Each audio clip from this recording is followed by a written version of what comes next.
अस्सलामुअलैकुम फ्रेंड्स, आज हम 7th क्लास की साइंस के unit number 9 waves and energy की बुक एक्सरसाइज सॉल्व करेंगे। सबसे पहले फर्स्ट क्वेश्चन है हमारे पास 9.1 in circle the correct option. First है हमारे पास साउंड वेव्स आर नॉट, इसका करेक्ट आंसर है हमारे पास B transfer waves. Sound waves जो है वो ट्रांसफर वेव्स नहीं होती। सेकंड है हमारे पास sound can not pass through, हमारे पास इसका आंसर है डी वैक्यूम।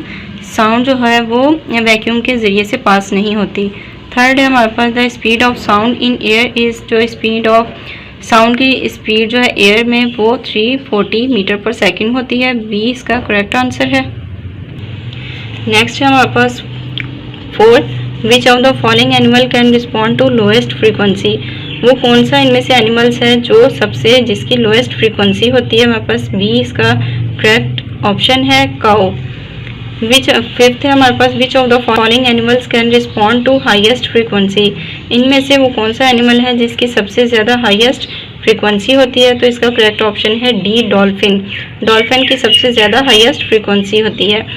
6 है हमारे पास which have audible range for 2K hertz and 120K hertz, इनमें से वो कौन सा है ऑप्शन है जिसमें से जिसके 2K हर्ट्ज और 120K हर्ट्ज जो है ऑडिबल रेंज है। तो इसमें जो ऑडिबल रेंज है वो बैट है, ये हमारे पास बैट जो है करेक्ट आंसर है इसका। 7 है हमारे पास which of the following features is the highest of the wave from the rest position और मिडल लाइन, इसमें से हमारे पास इसका जो करेक्ट आंसर है वो है बी एम्पलीट्यूड। 8 है हमारे पास which of the following features of a wave is the number of waves that pass by each second, इसमें से हमारे पास जो करेक्ट आंसर है वो है C frequency. What is the transferred by the movement of waves, के इसमें से है हमारे पास बी इसका करेक्ट आंसर है एनर्जी। 10 है हमारे पास what type of wave does not need matter to travel through, यहाँ पर हमारे पास इसका आंसर जो है वो करेक्ट आंसर है बी इलेक्ट्रोमैग्नेटिक। 11 है हमारे पास which sequence of visible colour is correct from longest wavelength to short wavelength, यहाँ पे हमारे पास जो मतलब कि लॉन्गेस्ट वेवलेंथ से शॉर्ट वेवलेंथ तक का जो हमारे पास सीक्वेंस है वो इनमें से कौन सा सीक्वेंस जो है वो करेक्ट है। बी है हमारे पास इसका correct answer red, orange, yellow, green, blue, indigo, violet. Next है हमारे पास 9.2 define the followings. Question number 1 है हमारे पास वेव, इसके वेव की जो डेफिनेशन है वो है पेज नंबर 104। पेज नंबर 104 पे हमारे पास है डेफिनेशन वेव की। यहाँ से दे को आपके कटिंग दे जो वर्ड है इसको आपने कटिंग करके लिखना है वेव। यहाँ से हमारी डेफिनेशन है wave transport energy from one place to another without transporting matter, इसका मतलब है कि वेव जो है वो ट्रांसपोर्ट करती है एनर्जी को एक जगह से दूसरी जगह बगैर मैटर के ट्रांसपोर्ट किए बगैर। सेकंड डेफिनेशन है हमारे पास electromagnetic wave. Electromagnetic wave book पे पेज नंबर 116 पे है। इलेक्ट्रोमैग्नेटिक वेव की डेफिनेशन है which waves do not require any material medium to travel through are called electromagnetic waves. Electromagnetic wave को ट्रैवल करने के लिए किसी भी मटेरियल मीडियम की ज़रूरत नहीं होती, ऐसी वेव को हम कहते हैं इलेक्ट्रोमैग्नेटिक वेव। क्वेश्चन नंबर 3 है हमारे पास वेवलेंथ। वेवलेंथ की डेफिनेशन हमारे पास पेज नंबर 116 पर भी है और 107 पर भी है, आप इन दोनों में से कोई भी कर सकते हैं। हम पेज नंबर 10 पे देखते हैं।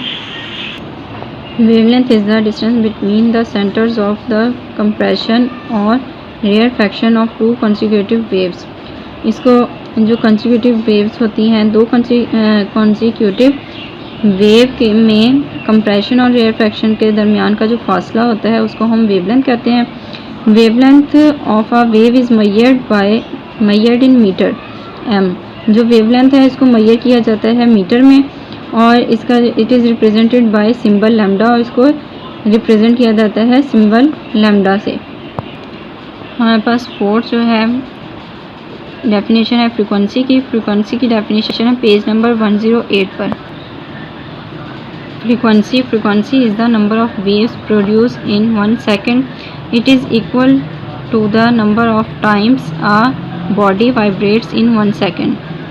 इसको फ्रीक्वेंसी को रिप्रेजेंट किया जाता है एफ से और इसका जो यूनिट है वो साइकिल पर सेकंड और हर्ट्ज। अच्छा, फ्रीक्वेंसी जो है जब नंबर ऑफ वेव्स जो है वो 1 सेकंड में प्रोड्यूस होती हैं तो हम इसको कहते हैं कि ये फ्रीक्वेंसी है, और ये फ्रीक्वेंसी जो है वो इक्वल होती है number of times body vibrate in 1 second. हमारे पास फिर जो है डेफिनेशन एम्पलीट्यूड की है। एम्पलीट्यूड की डेफिनेशन पेज नंबर 107 पर है। एम्पलीट्यूड की डेफिनेशन हमारे पास the maximum displacement of the vibrating object from its mean position is called its amplitude. यहाँ से लेके यहाँ तक इसकी डेफिनेशन है। अब आगे इसका यूनिट है मीटर। मीटर जो है ये एम्पलीट्यूड का यूनिट है। 6th डेफिनेशन हमारे पास टाइम पीरियड। टाइम पीरियड की डेफिनेशन है पेज नंबर 108 पर। टाइम पीरियड की हमारे पास डेफिनेशन है the time during which a body complete once wave cycle is called the time period.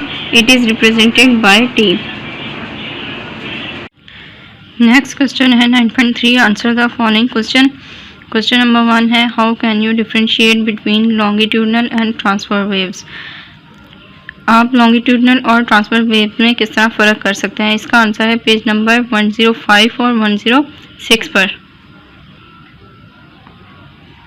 Transfer waves the wave in which particles of the medium vibrate perpendicular to the direction of waves is called transverse waves. Transverse wave वो wave जिसमें medium के particle wave की अमूदी सिमत में vibrate करते हैं, इसे ट्रांसफर वेव्स कहते हैं। Longitudinal waves the waves in which particles of the medium vibrate parallel to the direction of motion of the waves is are called longitudinal waves.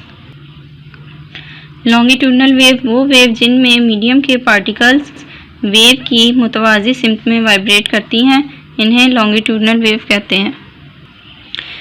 Next question हमारे पास question number 2 why we consider sound waves as longitudinal waves. हम sound waves को longitudinal wave क्यों consider करते हैं। इसका answer है हमारे पास sound waves is called longitudinal wave because it is produced by compression and rarefaction in the air. The air particles vibrate parallel to the direction of propagation. Sound waves को इसलिए longitudinal wave कहा जाता है क्योंकि ये wave rarefaction और compression की वजह से हवा में पैदा होती हैं। हवा के पार्टिकल्स डायरेक्शन ऑफ प्रोपगेशन के पैरेलल वाइब्रेट करते हैं। क्वेश्चन नंबर 3 हमारे पास give examples of sound that differ in first है लाउडनेस, सेकंड है पिच। कि आपने साउंड की एग्जांपल के ज़रिए से आप अपने लाउडनेस और पिच में फ़र्क करना है। इसका आंसर है हमारे पास लाउडनेस और pitch. Sound of the foot step has very low amplitude while loud speaker has high amplitude. आगे हमारे पास पिच है। Pitch birds produce high pitched sound whereas roaring of a lion is a low pitched sound. पाँव के चलने की आवाज़ का amplitude कम होता है जबकि लाउड स्पीकर की आवाज़ का एम्पलीट्यूड हाई होता है। नेक्स्ट है पिच। बर्ड्स प्रोड्यूस के जो परिंदे हैं वो प्रोड्यूस करते हैं हाई साउंड, जबकि जो शेर के दहाड़ने की जो आवाज़ है उसकी लो पिच होती है। नेक्स्ट हमारे पास question number 4 what is mean by audible sound. इसका आंसर हमारे पास है पेज नंबर 109 पर। इसकी डेफिनेशन हमारे पास यहाँ से the sound that we can hear are called audible sounds. Audible sound वो साउंड होते हैं जो हम सुन सकते हैं, या आप इस तरह कह सकते हैं कि ऐसी आवाज़ें जो हम सुन सकते हैं उसको ऑडिबल साउंड कहते हैं।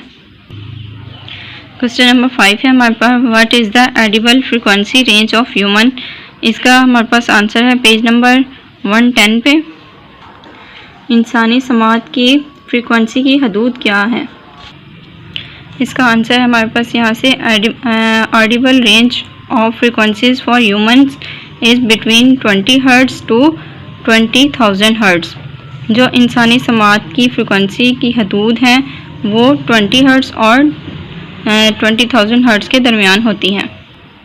क्वेश्चन नंबर 6 है हमारे पास, what is the audible frequency range of a bat, के एक चमगादड़ के सुनने की समात की फ्रिक्वेंसी की हदूद क्या होती हैं। यहाँ हमारे पास आंसर है, the audible frequency range of a bat is 2000 hertz to 120 K hertz. Next है हमारे पास question number 7, which type of sounds are used in some emergency. हमारे पास इसका आंसर है, high pitched sound such as sirens and alarms are used in some emergencies to grab people's attention quickly. इसका मतलब है कि हाई पिच साउंड जो है वो जैसा कि साइरन्स और अलार्म किसी एमरजेंसी में लोगों को जल्दी मुतवज्जा करने के लिए इस्तेमाल किए जाते हैं। यहाँ तक हमारे पास चैप्टर 9 का पार्ट 1 था। नेक्स्ट क्वेश्चन हम पार्ट 2 में सॉल्व करेंगे।